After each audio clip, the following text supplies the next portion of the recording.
प्रार्थनान हेच मुचे मागणी, हीच मुची प्रार्थनान हेच मुचे मागणी.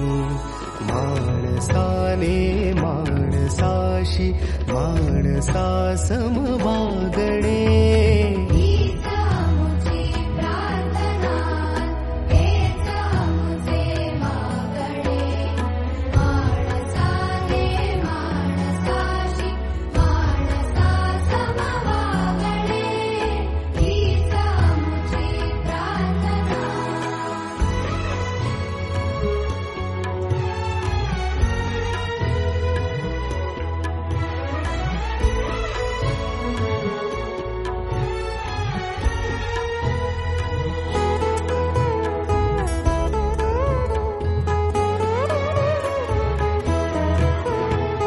धर्म जाती प्रांत भाषा द्वेष सारे